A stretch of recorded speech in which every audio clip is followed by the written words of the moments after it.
Bismillahirrahmanirrahim. Assalamualaikum warahmatullahi wabarakatuh. Waalaikumsalam. Menjaga iri dengki ini tema yang umum, sangat umum sekali ya. Ibu, bapak semuanya udah pada tahu iri dengki. Dan selalu banyak ceritakan oleh para ustadz, para alim ulama itu menceritakan tentang iri dengki. Itu ya tetap aja biasanya habis pengajian juga masih aja muncul ya. Iya. Baru keluar Ngaji.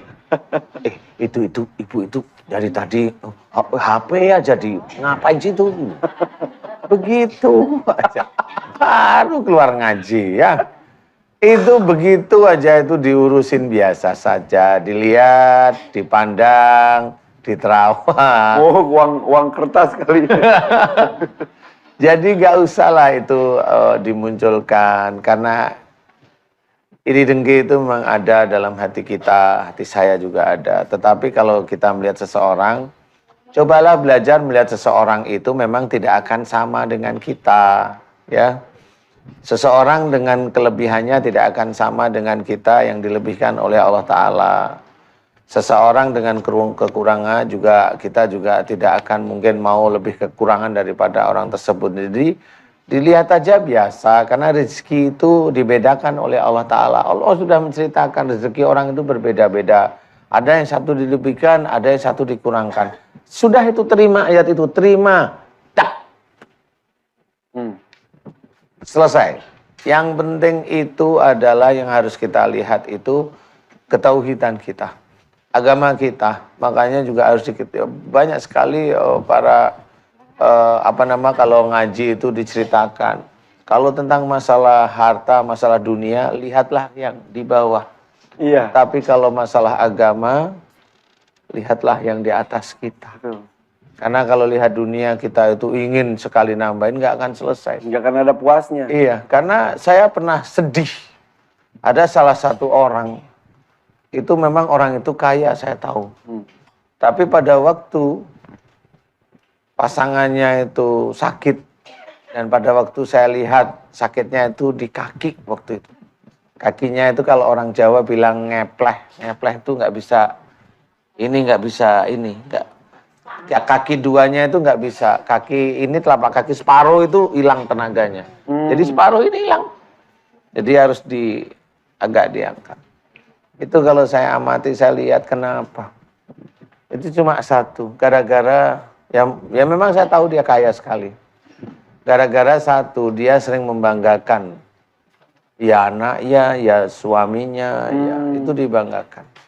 Pada waktu saya tuh bicara, mohon maaf ya Bu, ini saya dengan sedih saya harus cerita.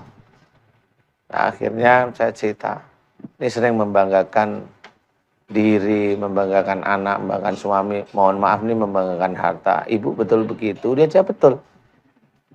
Nah, baru ibu jawab betul itu suaminya langsung nyeletuk, lah kita itu kerja keras kan untuk mencari rizki. Kan kita boleh membanggakan harta. Itu suaminya ngomong begitu, saya nggak bisa ngomong. Diem. Diem saya. Ini orang ini yang menghadap saya itu yang salah siapa ya? Saya terangkan, Pak itu kan fasik.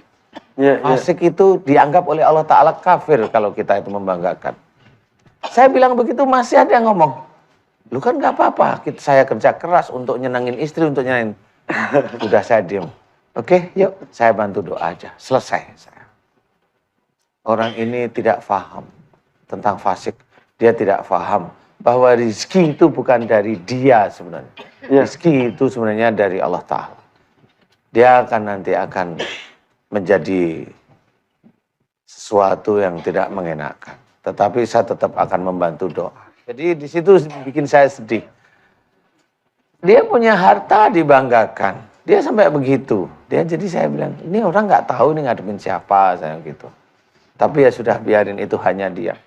Wong dia juga masuk neraka yang nggak akan ngajak saya. Setidaknya kewajiban kita untuk mengingatkan sudah dilakukan. Ya, saya sudah mengingatkan. Nah, inilah bahayanya. Ini yang sudah punya harta seperti itu. Nah, ibu-ibu, bapak-bapak juga jangan lupa. belajar untuk tidak iri. Allah akan melebihkan rezeki sebagian orang, Allah akan menyempitkan rezeki sebagian orang. Rezeki itu tidak cuma harta aja, ya entah itu wajah, entah itu badan, entah ini semuanya itu rezeki dari Allah Ta'ala. Betul. Ya, kan? Iri-irian dan harta mah nggak ada gunanya. Kecuali kalau kita iri dengan, aduh tetangga kita puasanya rajin banget, kita iri. Boleh. Itu harus itu ya. Itu ya boleh. Termotivasi untuk melakukan yang lebih baik ya. Itu dianjurkan. Ya, seperti itu. Oke. Ini mah yang lebih parah lagi tuh, kalau tadi disebutkan orang Bandung ada yang kaya dan sombong, ada miskin sombong lagi, ada juga gitu. Itu udah kebangetan itu. Iya, rata-rata begitu. Ada aja. Ada aja lah, ya ada. Jadi udah. Jadi kalau iri hati, janganlah kita hindari, kecuali kalau irinya mengenai sebuah kebaikan. Iya. Iri nih keluarganya tuh, ya Allah, sakinah mawaddah warahmah, sudah kaya tapi berbagi terus.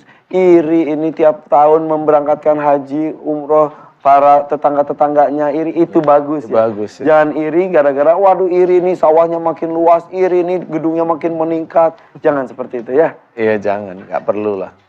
Udah, kita saling mengingatkan saja satu dan yang lain. Tapi saya ingatkan juga pemirsa, jangan pindah channel. Tetap di MNC TV ya. Jangan kemana-mana. Kami kembali sesaat lagi. Tetap di Siraman Kolbu, Sejukan Hati.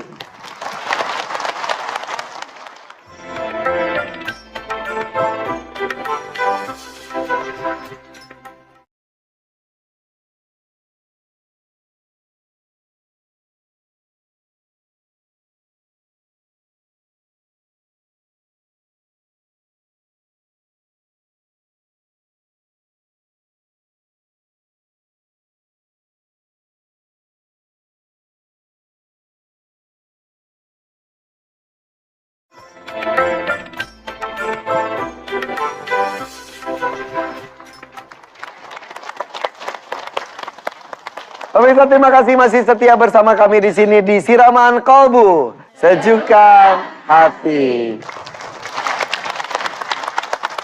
Memang penyakit hati itu banyak sekali ya, riya lah, iri lah. Dan itu setan tuh benar-benar menggelitik dan juga ada celah langsung masuk ya. Iya, memang seperti itu. Makanya kita harus terbiasa menjalankan perintah Allah lah. Semua dalam isi Quran itu ya ada cerita ya untuk mengenal para nabi sebelum Rasul Muhammad, kan gitu. Juga ada perintah yang harus kita kerjakan. Perintah itu memang perintah, wujudnya kewajiban, atau perintah itu wujudnya larangan.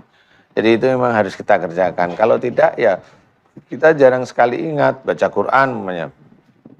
Saya yakin ibu-ibu yang hadir di sini baca Quran itu rajin. Tapi kalau baca Quran dengan tafsirnya gimana? Nah, itu yang susah. Baca Qurannya rajin, khatam berkali-kali boleh, tapi coba baca Quran itu dengan tafsirnya, difahami si Quran. Memang Quran itu susah. Tetapi cobalah dikenal. Nanti lama-lama kalau kita sering baca satu ayat, satu tafsir, nanti khatam ulang lagi. Khatam lagi, nuzulnya, ya, boleh, sebab ya, ayatnya turun. Ya, sebab ayat itu turun. Ya, boleh silahkan baca, kemudian kita renungkan satu ayat satu. Insya Allah nanti kita itu ngerti kok, maksud Allah itu ngerti. Kalau kita sudah terbiasa membaca, itu kita akan, kalau orang Jawa bilang nyantel. Apa namanya? Ingat terus. Ingat ya. Ingat terus, dan ingat itulah akan menjadi pagar nanti. Ingat itu akan menjadi pagar, beneran. Jadi kalau maunya kita sering ingat, lemah lembutlah kamu kepada mereka. Jadi mau ngomong kasar itu malu, karena ingat ayat itu lah. Allah kan merintahkan kita lemah lembut ya. Jangan bersikap keras, hatimu jangan kasar. Ya enggak perlu, dengan orang siapapun kita harus lemah lembut. Enggak usah dengan orang, dengan jin pun juga harus lemah lembut ya. Karena itu kan makhluk Allah. Loh, kenapa harus dengan jin lemah lembut? Lah yang namanya makhluk Allah. Sama aja kucing makhluk Allah, masa ada kucing lewat tendang kan gitu.